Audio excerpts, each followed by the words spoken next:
Hello, నేను doctor N Gautami, consultant radiation oncologist at DDH Renova cancer centre, Vidyanagar. ఇవాళ మనము breast cancer symptoms and signs గురించి మాట్లాడుకుందాం.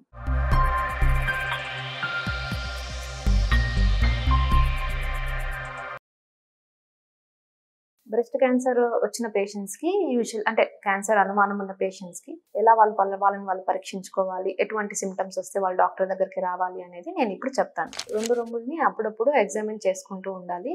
Usually మనకు ఒకసారి నెలసరి వచ్చిన తర్వాత వారం రోజుల తర్వాత రెండు బ్రెస్ట్ని కూడా ఫ్రీక్వెంట్గా ఎగ్జామిన్ చేసుకుంటూ ఉండాలి. అలాంటప్పుడు రొమ్ములో ఏమైనా గడ్డలాగా కనిపించింది అనుకోండి, ఒకవైపు రొమ్ములో కనిపిస్తుందా, రెండు వైపు కనిపిస్తుందా అనేది చూసుకుంటూ ఉండాలి. సో బ్రెస్ట్ క్యాన్సర్ వల్ల వచ్చే సిమ్టమ్స్ ఎలా ఉంటాయి అంటే, యూజువల్లీ రొమ్ములో గడ్డ రావడం. ఈ గడ్డ ఒకసారి వచ్చిన తర్వాత గ్రాడ్యువల్గా దినదినానికి పెరుగుతూ ఉంటుంది. పెరుగుతూ ఉండడంతో పాటు కొన్నిసార్లు నొప్పి కూడా వస్తూ ఉంటుంది. ఇది ఒక డేంజర్ సైన్. ఇలాంటప్పుడు మీరు వచ్చి క్యాన్సర్ స్పెషలిస్ట్ని విజిట్ చేయాల్సి ఉంటుంది. ఇదే కాకుండా ఒక్కొక్కసారి గడ్డలు మామూలుగా రొమ్ముల్లో నొప్పి రావడం, ఒకటే రొమ్ముల్లో ఎక్కువ నొప్పి రావడం, change in the size and shape of the breast. రెండు రొమ్ముల్లో కూడా కంపేర్ చేసుకున్నట్టయితే ఒక రొమ్ము సైజ్ మారుతూ ఉండడం, షేప్ మారుతూ ఉండడం, దాని కన్సిస్టెన్సీ మారుతూ ఉండడం, అంటే ఒకదానితో కంపేర్ చేస్తే ఇంకొకటి కొంచెం గట్టిగా అనిపిస్తూ ఉండడం. ఇదే కాకుండా రొమ్ము పైన ఉన్న చర్మం పైన కూడా కొన్ని మార్పులు కనిపిస్తూ ఉంటుంటాయి.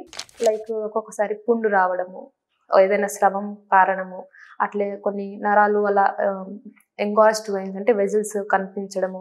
ఇదే కాకుండా నిప్పుల్ డిశ్చార్జ్, నిప్పుల నుంచి ఒక్కొక్కసారి స్రవాలు కారుతూ ఉంటాయి. అది రక్తమే కావచ్చు, ఒక్కొక్కసారి వాటర్ లాగా కూడా ఉండొచ్చు. ఇవి కూడా కొన్ని danger science of breast cancer.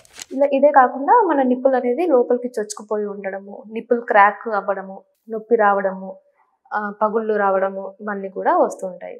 దీంతో పాటుగా చంకల్లో రెండు వైపులో కూడా అప్పుడప్పుడు కొంతమందికి గడ్డల్లాగా వస్తూ ఉంటాయి. రొమ్ములో కానీ చంకలో అయినా ఏమైనా కొత్తగా కనిపిస్తున్నట్టయితే మొదట అందరం చూసుకోవాల్సింది ఏంటంటే, ఆ చేంజ్ ఏదైతే కనిపించిందో it can be lump, it can be anything.